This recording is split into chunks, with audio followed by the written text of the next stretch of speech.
In the pantry, Marita was presented with 3 of our favorite ingredients from the Canadian land, the sea, and sky. The ingredient Marita chose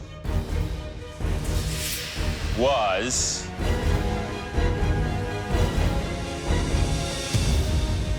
Smelt. These home cooks are squirming like little smelts. Smelt. Or is it Smelt? It's even got a dumb name. Smelt. Who named that fish? Smelts. Think, man. Portuguese fish. So I'm pretty happy. I am absolutely ecstatic. I know what to do with smelts. I've never heard of it, never seen it, never tasted it, never cooked with it. I'm screwed. I'm going home. Marita and Brooke are safe from elimination. They don't have to create an incredible MasterChef-worthy dish with smelts, but you do. Ready? Your 60 minutes starts now. The home cooks have 60 minutes to create a restaurant-quality dish that features smelts, a traditional ingredient from Canadian waters. Anyone have coconut milk? Coconut milk. At the end of this challenge, at least one home cook will be eliminated.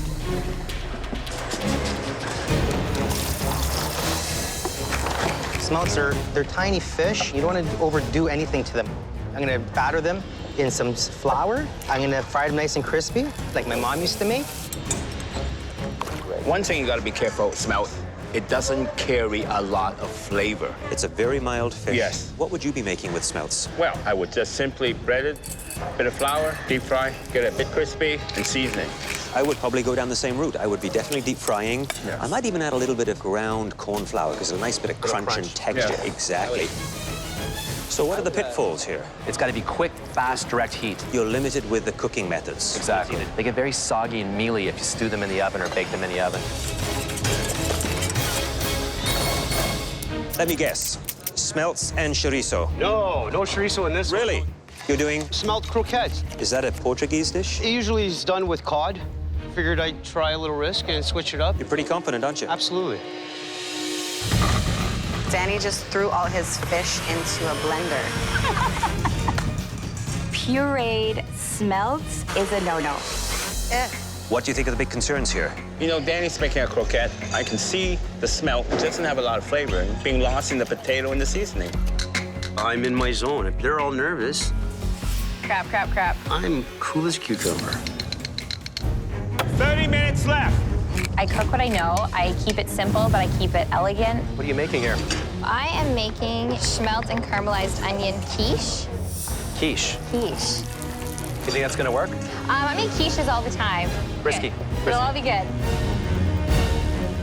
Megan is a hot mess. I think I have schmelts in my hair. I do, yeah. At the end of this challenge, at least one home cook will be asked to leave the MasterChef Canada kitchen.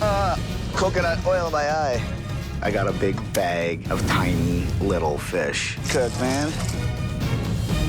And hi there. Hello, chefs. So you're feeling comfortable with smelts? Never cooked with smelt, but I have made a fish cake. So you're removing all the bones, are you? Yeah, I'm trying to do my best. These are such tiny, delicate little fish, though.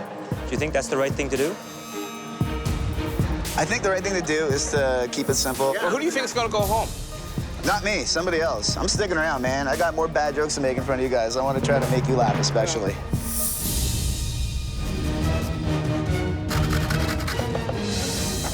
Today I'm making a fish soup with soba noodles topped with some braised smelt and some crispy smelt. I'm gonna try to fry it. I'm extremely worried. It smells putrid, it's slimy, it's gross. I really don't want to work with it. Tamara, tell me what your dish is. I'm doing a take on a Vietnamese spring roll. I'm marinating some smelt in sake, and I'm also crisping some up in cornstarch. I'm gonna try some and see which one turns out better. You think that was a wise decision? I'm gonna try to impress today. I'm not playing it safe, that's for sure. Good luck. Thank you very much, Chef. Danny, how those croquettes doing? Almost there. I would have killed that fish. You should be glad I'm up here. She talks a lot. She's pretty darn cocky. Kayla's got a lot of garbage on her station, man. Kayla. I'm curious to see if she's creative. I don't think she is. There's the heat of the Scotch bonnet. What are you making here? Thai curry. Holy shit, that's hot. How much pepper did you use in that? I used half of a Scotch bonnet. You know how hot that is, right? I made a really stupid mistake. It's way too spicy. I don't know if I'm gonna be able to save this. Can I use a little bit of your whole milk? I'm gonna add a crap load of cream to it, some vegetable stock, but at this point, it's not looking good. 15 minutes. You have 15 minutes left. There's some very interesting dishes coming out. Very creative, don't you think? I am absolutely surprised. Yeah. Very much so. Dale's doing the gougere. Looks like choux pastry. He's trying to stand out. That's his strategy. It's going to be cut open, and it's going to be stuffed with the Smelt. You have 10 minutes left. Man, be cool, man. I'm really worried about Megan making a quiche out of smelts. I just can't see that working. It's gonna be all steamed, mushy, big mistake. Please, quiche gods, I don't ask for much. 1 minute. Here we go. You should be plating. Finishing touches on those plates, please. Don't even care. 10, 9, 8, 7, 6, 5, 4, 3, 2, 1. Hands up. Good job. We gave you a beautiful ingredient from the Canadian oceans and lakes. Let's see how you did. Eric, come on up. What is this? Smelt broth with soba noodles, topped with braised smelt and deep fried smelt.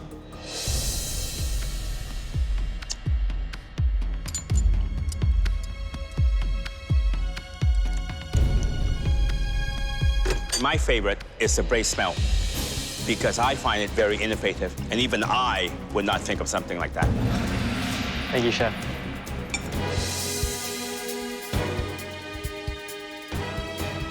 Delicious, lemony, a little bit of heat.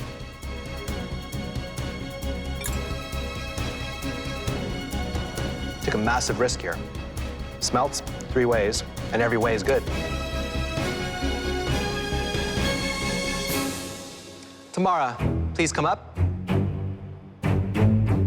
What do we have here?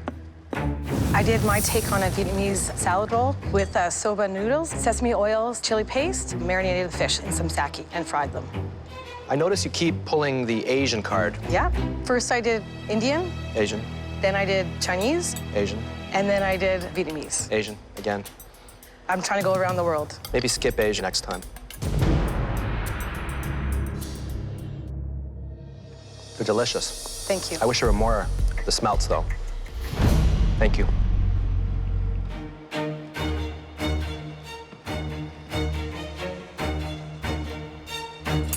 Tamara, I like the presentation. It looks very nice. I was trying to go big and not go home. Sounds like a good strategy.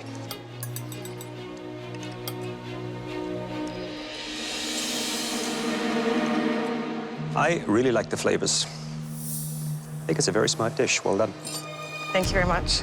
I am not just a one-trick pony. I can do other things other than Asian, and I'm definitely gonna bring it. Danny, please come up here with your dish.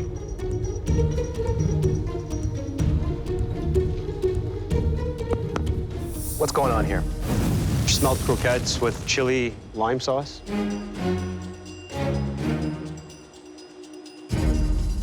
Where are the smelts? I pureed them and then... You pureed them. Why? Why would you puree a beautiful fish like that and turn it into mush? It's pretty bad. Danny, saw you out there, arms folded like this. You're very cool. Always. Let's see.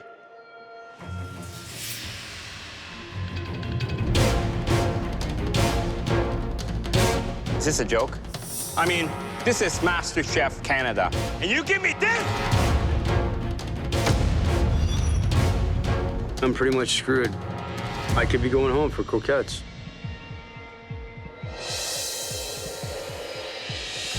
Dale, would you please come up with your dish? like you made choux pastry. Yes, I did, Chef. They are cheese gorges stuffed with the smelt that has been pan-fried in butter for a few minutes. You know you got it right if it's hollow in the middle. Is this hollow in the middle? Yes, they are, Chef. Look at that. Perfectly hollow. That's a sign of somebody who has some great technique. The fish have a very nice texture, actually. Very soft, delicate. Fantastic.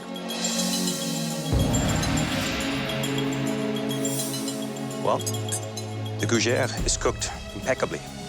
Perfect little vessel to put the smelt in. The creaminess and the dill actually work. I am impressed. Well done. Megan, can you please come up here with your dish? This is a smelt caramelized onion quiche with mushrooms and asparagus. First thing I would do, get rid of this, you know?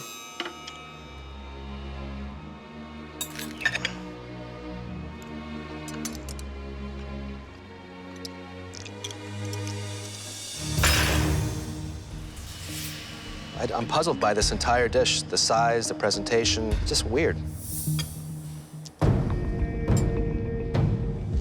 It's very fishy in an unpleasant way.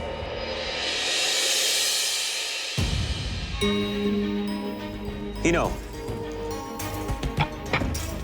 I lightly floured and I deep fried the smelt. I also made a little vegetable soup with a homemade noodle. I think it's a very nice presentation. The fact that you've used a little kitchen towel to take out some of that extra oil from the frying, it's one of the best I've seen today in presentation. Very nice. It's the kind of dish I'd like to go home to at night. I'm intrigued by this. What is this? It's a homemade noodle. They're called tagliatelle. It's incredible that you managed to do all of this in such a short period of time. I would serve this in my restaurant. That is truly an honor for you to say that. He did something that I couldn't do in LA. He's the one to watch. Kayla, would you please bring up your dish? I call it a spicy red curry with jasmine rice and panko fried smelt. Whoa! You like very spicy food, don't you? Yes. I don't.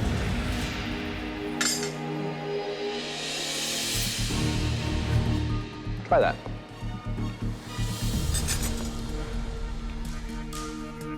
It's too spicy. Where is the star of the show?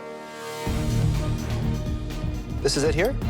Yes, chef. This lonely little smelt right now is probably thinking, how did I end up in this fire? Please go back to your station. Kind of made my day.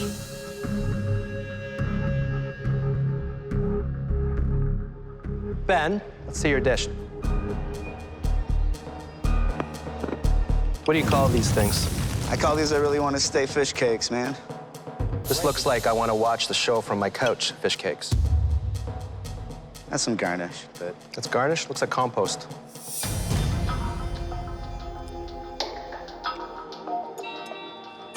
Don't taste fish. None of it makes any sense to me.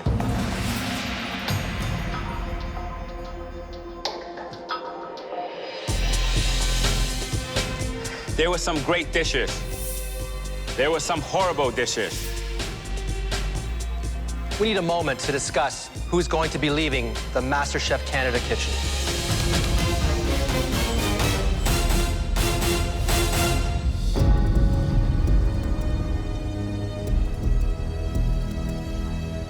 How are we feeling? I think we know who's going to be in the bottom. All right.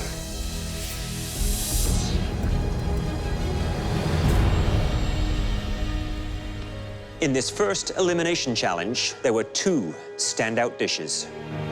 The first dish was inventive and gutsy. This dish belongs to Dale.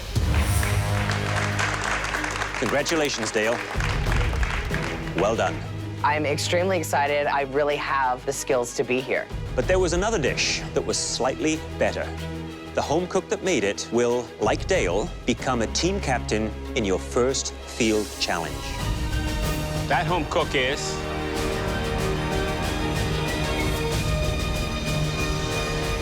Pino. Good job, buddy. Thank you. Amazing job, Pino. Thank you very much. I feel fantastic, absolutely fantastic. The judges loved my dish, and it just feels unbelievable.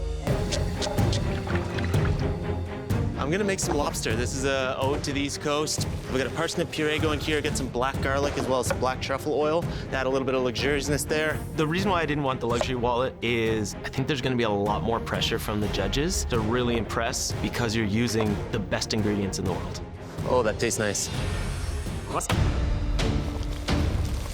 What worries me the most is overdoing this lobster. It can get really chewy if you overdo it, so you gotta make sure that you have it bang on. Michael, so you too got the high-end budget to work with. I did get the high-end budget to work with. So I'm doing a paella with prawns and scallops and a little bit of crab meat, and I made chard pepper chimichurri underneath to kind of cut through the richness of it to give it a bit of acid. What would the rest of the guys back at the fire hole think of a dish like this? I think they're gonna request it as soon as I get back. And hope it's good enough to keep you in the competition. Me too. Thank you, Chef. Good luck, Michael. There's a saying in the fire department when we go out to buy stuff for lunch, people say, oh, let's just see what's on sale. So to shop with no budget, beautiful. Getting to the end and I still don't have a sauce. I have a little bit of cream left over that has black garlic and truffle oil in it. So I'm like, this could actually be a really delicious sauce. 2 minutes, you have 2 more minutes left. I'm just getting these scallops on, 40 seconds aside. I can't screw up these scallops. Super important that I sear it hard, flip it over, another quick sear, and then get it off the heat right away. Beautiful. 10, 9, 8, 7, 6, 5, 4, 3, 2, 1. Hands up! Hands up! Wow. Andy, please bring up your dish. I think I may have actually pulled this off, but we're at a point now that if I make one mistake, I'm going home. It's lobster made in a vanilla bouillon on top of a black garlic parsnip puree, topped with a frisee salad. You wanted the budget wallet, and you got the luxury wallet. I did indeed.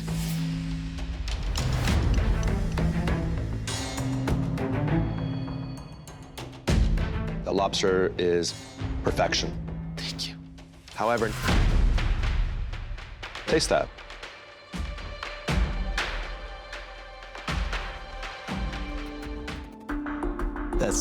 I'm shocked. I'll be honest with you. I feel like I'm drinking seawater. That sauce is a bit of a disaster. Just taste as you go.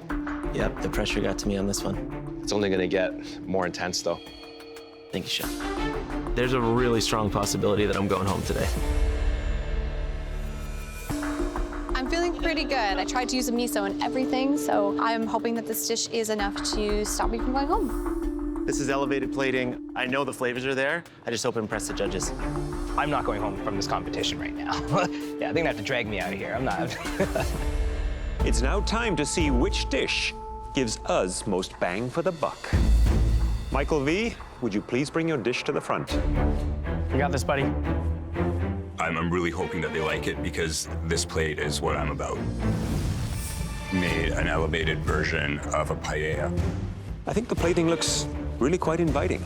Thank you. And the cook on the scallop, I'm hoping to find it barely cooked in the center. That's the plan, Chef. Moment of truth. Moment of truth is right. If I was you, I'd be happy with that. Thank you. Look at that glistening sheen to it. Tells me that it's still nice and moist. Absolutely delicious.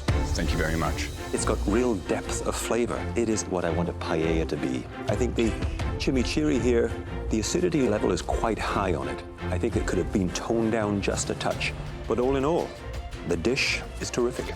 Thank you very much, Chef. Michael V, let's eat. It's pretty amazing. Did you put some of the shrimp shells in the stock? Absolutely. You can taste that it comes through. You know what you're doing. You can see there's experience behind this. You should be proud of yourself. Thank you very much. Great job, Mike. Relief. Instant relief. It's awesome. It's awesome to hear that. Case in point, the top 2 dishes of the night were made by home cooks working at either end of the spectrum. The second place dish was a humble classic, elevated with high-end ingredients. Michael V, congratulations. Safe for another day. I'm gonna be back for another challenge, another battle, whatever they throw at us, I'm ready. David, this is your 3rd time here in the MasterChef Canada pantry. How does it feel? It was unexpected, so it feels really good. Under these cloches are 3 dishes, each representing an important step in our culinary journeys.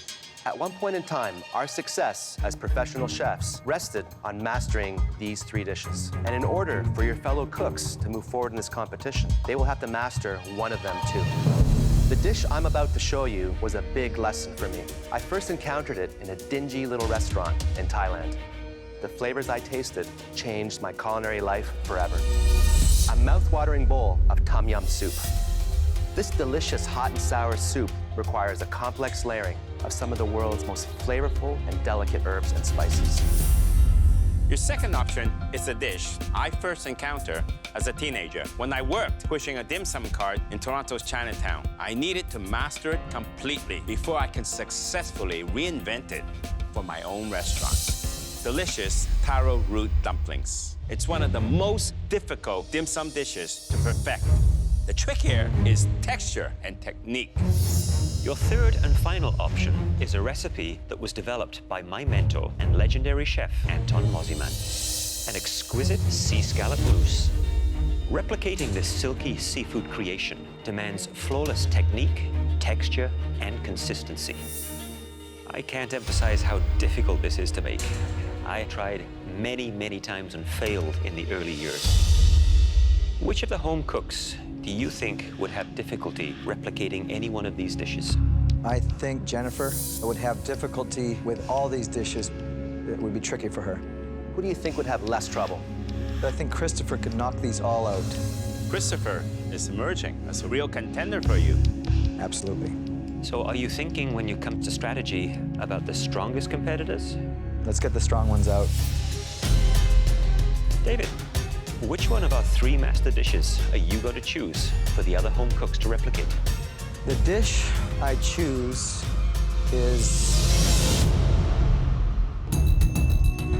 In the pantry, we presented David with 3 different world-class dishes, each one representing a milestone in our culinary successes. They are dishes we needed to master to get to where we are today.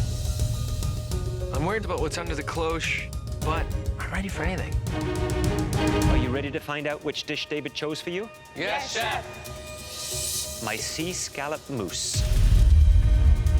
What I'm looking for in the perfect sea scallop mousse is a balance of taste and texture. A light, delicate, fluffy mousse with a perfectly creamy texture to it. I don't get a mousse. Why would you do that to real food? Why don't you just throw it on the grill? Please come up to taste this dish you need to produce for the elimination challenge. I don't know mousse textures. I need to nail that taste.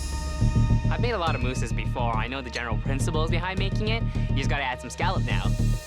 I've never even made a dessert mousse, so I just hope I can make it look and taste exactly like Chef Michael's.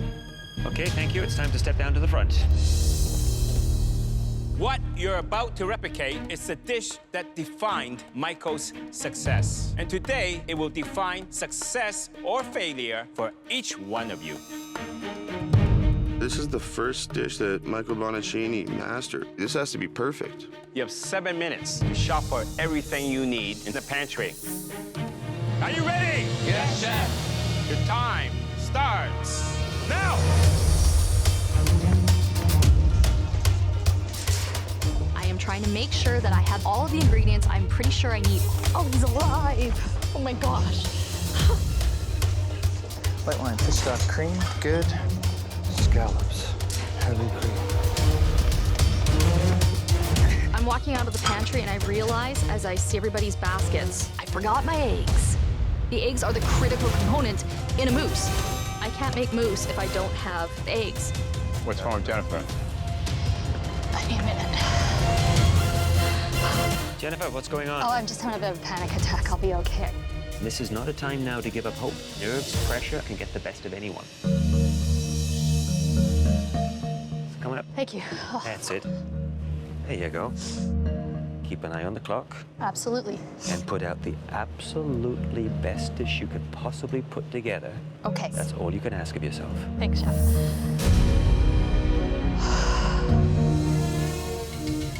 What's going on, Michael? Oh, boy. Jennifer has forgotten her eggs. Jennifer, she's probably gonna end up with scallop soup. You will have 45 minutes to replicate Michael's stunning sea scallop mousse. Your time starts now! So David chose my sea scallop mousse to challenge the rest of the home cooks. I think that was a wise choice because it is a very tricky and technically difficult thing to do. It is about taking a beautiful sea scallop, still respecting the flavors of it, but transforming it into this delightful, delectable, delicious, soft mousse. You see, the scallop here, you can't overwork it. Once you overwork it and gets too warm, your mousse is done. It's going to just fall as you bake it. This is not really my style of cooking. I don't know. I've never done a mousse before, right? Let's get an egg white in there. Now they're starting to add their egg whites to the mousse, which will not only help bind, but it also helps lighten the mousse. Now, Michael, Jennifer doesn't have any eggs. Is it possible to recover from that misstep? It's a tough one to recover from. So she's got to be able to find that sweet point and do the absolute best she can. I need to figure out some sort of way that I'm going to bind together this sea scallop mousse. So we're going to get creative today. I happen to have flour that I grabbed from the pantry and butter, so I'm going to make a roux and just pray it dissolves enough so that the judges cannot taste flour in my sea scallop mousse. I'm truly being surprised with Jennifer. She had a total meltdown, and then she's still persevering. Lynn. Yes, Chef. I see you've got some wonderful fish stock on here. And my lobster should be ready in about 3 minutes. No overcooked lobster for me. Yes, sir. Who do you think is going to have a really difficult challenge with this cook? Michael. He was asking me, how do you make a cream sauce? Did you give him any advice? There's only 7 of us left, so I just as soon not be the most helpful person right now. I'll let you carry on. Thank you.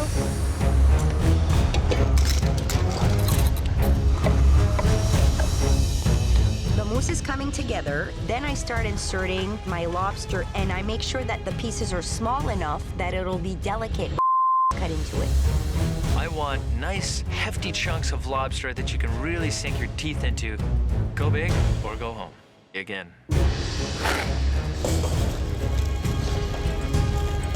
Everything is going perfectly to plan. I got my timing right. Hopefully the mousse cooks in time. Cody. Chef Alvin?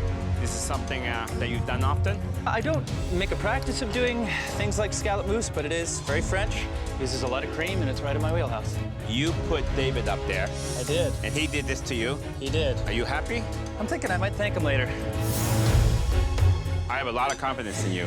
Do not disappoint me. Thank you, Chef. So the sauce is as important as any component on this particular dish. What I'm looking for is obviously taste, thickness, the shine, and the overall amount of sauce on the dish. If they over-reduce the fish stock, it can make the sauce turn a little yellow in color. I want a nice white sauce. Whew. I hope and pray that that mousse cooks properly down there. Sabrina has just put her ramekin into the oven now, and there's less than 11 minutes left on the clock. That is too tight for comfort. Michael is trying to take the lobster claw out of the shell, but he seems to be struggling with it. 5 minutes, you have 5 minutes left. When I look in the oven and there's no plastic wrap on the ramekins, I guess it burnt off. I didn't get that steam trap to cook the mousse properly, and it's a big deal. So I just have to go with it. John's making me really nervous right now. This is a really refined dish, and I'm not sure he can make it through this one. My biggest concern is the doneness of my mousse. I might be a minute off. 1 minute! You have 1 minute left! Come on, 1 minute!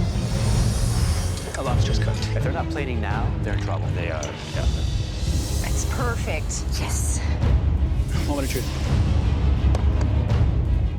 Wow. So I check my mousse. It looks right to me. Hopefully it tastes okay. I'm down to the wire.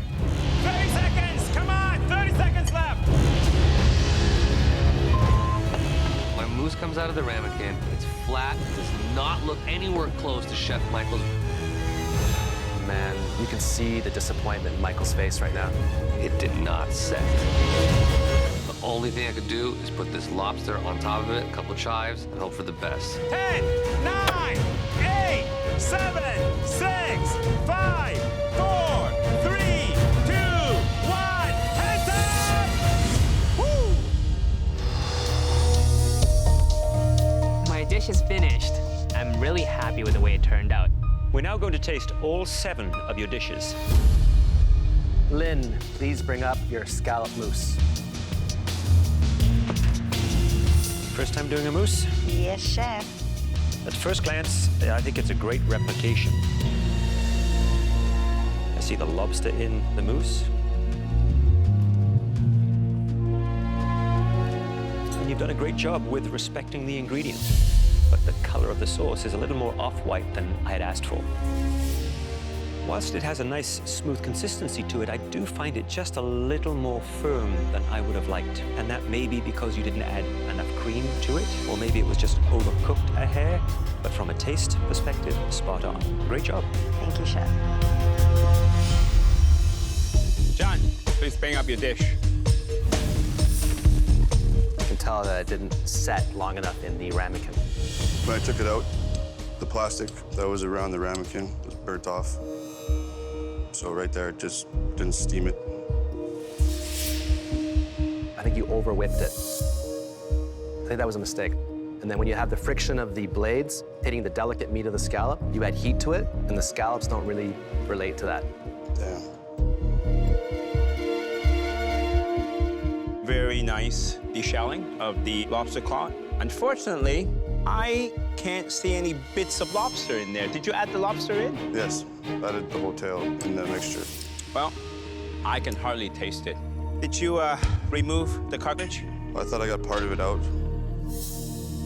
I didn't know what you got out. You want me to eat it? Most definitely not. So that's another error.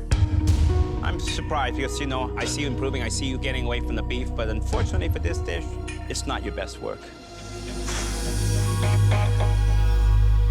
Jennifer, please bring up your sea scallop mousse. At the beginning of this cook, you were in pieces. How are you feeling now? A lot better, and thank you for calming me down. I honestly didn't think I'd be able to recover from it. So you forgot your eggs. Yes, I did. What did you do to turn this around? I kind of made a bit of a roux. I tried to incorporate that into the scallops when I was whipping it. I think it was a very ingenious idea, but will it deliver the lighter texture?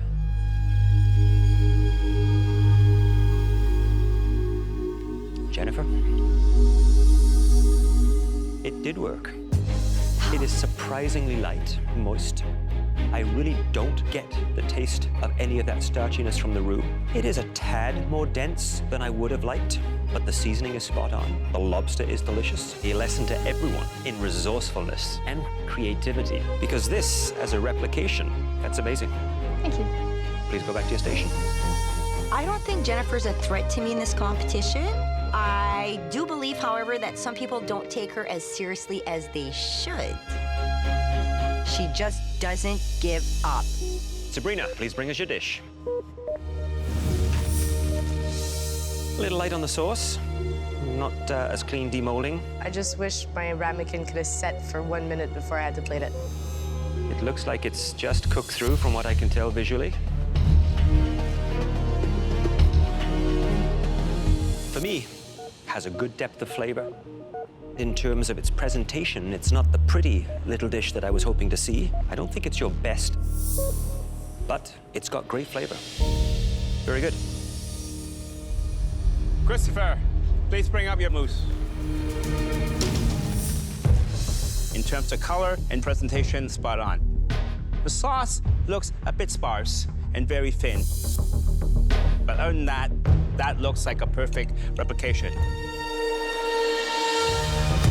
Lobster, perfectly cooked, nice hunk so I can really put my teeth into it. The mousse, smooth as silk, velvety, taste, seasoning, perfect, and I can taste the scallops as well, which is very important. Good job. Please go back to your station. Thank you, Chef. Christopher's such a force. He's coming big time on my heels. Cody, you're up next. At first glance, it looks a bit heavy-handed. So you have the sauce over top of everything, starting to cross into that bechamel territory. Yes, Chef. Not a beurre blanc, which is a very light wine sauce with a little bit of cream. This looks very heavy. The mousse, though, looks like you achieved that really well. It's pretty tough, though. How big is a lobster in here? Maybe quite the chunk of lobster in there, Chef. That's a bit of a problem. That's a big chunk of lobster to go in a tiny little flan. That's not very elegant, is it? No, Chef. You cook your way back in, you might be cooking your way back out. How could I have possibly let this happen? It's got a taste bang on. That's my only hope. You definitely achieved a creamy texture. That's only half the battle. The scallop flavor that we're looking for isn't there for me. The cream is taking over. Okay. Please go back to your station. Michael, please bring up your dish. How are you feeling right now? Pretty horrible. I want to apologize to you for disrespecting your signature dish. You know, this was a replication challenge, and whilst there is a mousse on the plate with a lobster on it, it's a ways away from the original. You know, the seasoning is very good. The consistency, very smooth. Where you may have gone wrong is maybe adding a little bit too much cream, and there just wasn't enough protein to hold the structure up the way it should. It's an easy mistake to make, one that I've made many times, trying to replicate and perfect this dish. Not your best efforts. Please go back to your station. We've tasted all your dishes, and now we need a few moments to discuss. There were some dishes there that I think looked very close to the replication and tasted close. The people that I thought were going to perform really well didn't, and the people that I thought were going to fail rose up to this new level. No one was perfect. Pretty close ones there. Before we announce the best dish of the night, we want to call your attention to a home cook who displayed great tenacity in the face of an overwhelming setback. That home cook is Jennifer. I've spent too many years at the bottom of the food chain. Time for this little star to shine. The best dish of the night was made by a home cook that continues to adapt to whatever it is that we throw at them. Christopher, that home cook is you, and congratulations. Thank you, Chef. Back-to-back wins, 2 elimination challenges in a row. If I play my cards right, I'll be Canada's next MasterChef.